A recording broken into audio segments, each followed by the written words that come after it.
Cold drip syrup बनाने वाले हो गए मालामाल, बुझ गए 16 घरों के चिराग।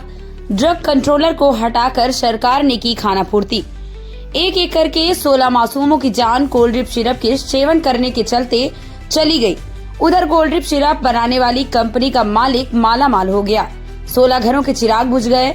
जब चारों तरफ हाहाकार मच गया और सरकार की किरकिरी होने लगी, तब मध्य प्रदेश के सीएम डॉक्टर मोहन यादव ने स्टेट ड्रग कंट्रोलर को हटाकर खानापूर्ति की।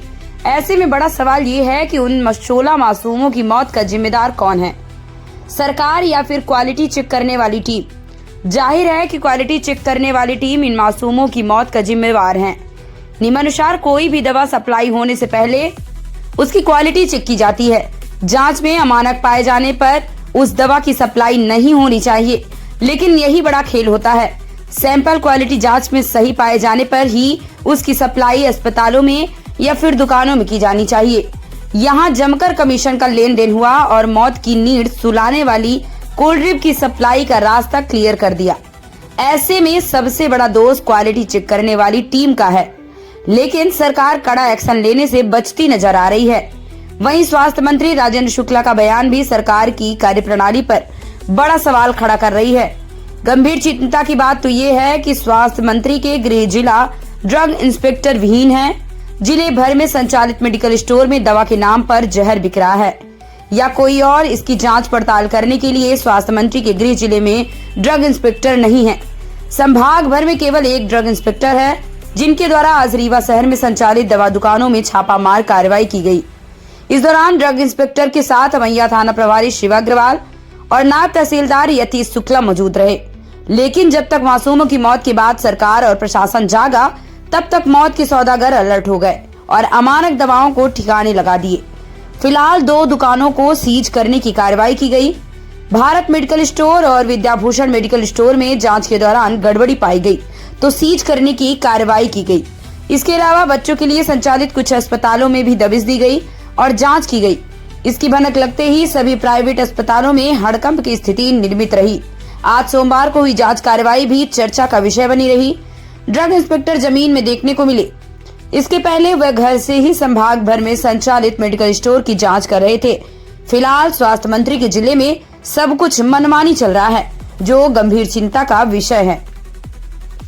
आप लोगों के द्वारा यहाँ पर मेडिकल स्टोरों की सघन जांच की जा रही है, क्या क्या चीजें देखी जा रही है? एक्चुअली जो कलेक्टर मैडम है, उनके निर्देश पे जो है तहसीलदार अपने हुजूर हैं, उनके साथ में जो है निरीक्षण कर रहे हैं दुकानों का। छिंदवाड़ा जिले में जो अभी कोल्ड ड्रिप सायरप से कुछ मतलब बच्चों की कैजुअलिटीज हुई है, उसी के संदर्भ में जांच कर रहे हैं।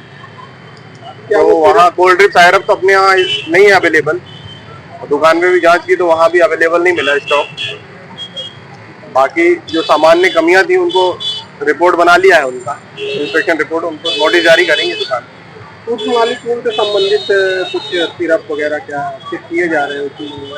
ये कोल्ड ड्रिप सायरप जो मतलब क्रेसन फार्मास्यूटिकल करके कंपनी थी, उसके द्वारा मैन्युफैक्चर्ड थी, वो अमानक स्तर की आई है, NSQ आई है ना।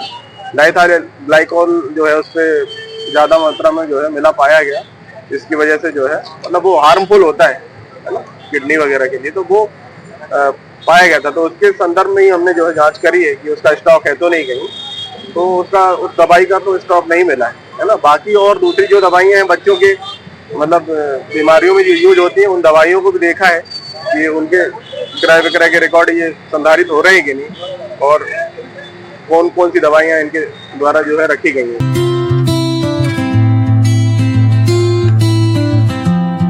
मैं डॉक्टर अमिता सिंह शिवा आरोग्यम हॉस्पिटल में मैं एज ए गायनिकोलॉजिस्ट काम करती हूँ। मेरे हॉस्पिटल में गायनी से रिलेटेड हर तरह की सुविधाएं हैं। सिजेरियन होता है, हिस्टेक्टमी होती है और ओपीडी केसेस भी बहुत अच्छे से देखे जाते हैं। और भी केयर है ओपीडी की, माइनर ऑपरेशंस भी होते हैं और टाइम टू टाइम जब भी इमरजेंसी होती है 24 आवर अपने हॉस्पिटल में अवेलेबल रहते हैं। एनी टाइम कोई भी पेशेंट अगर फोन पे भी अवेलेबल होता है या व्हाट्सएप पे अवेलेबल होता है तो भी हम उसको पूरी केयर देते हैं। पूरी कोशिश करते हैं कि हमारी तरफ से मरीज को किसी भी प्रकार की समस्या ना हो।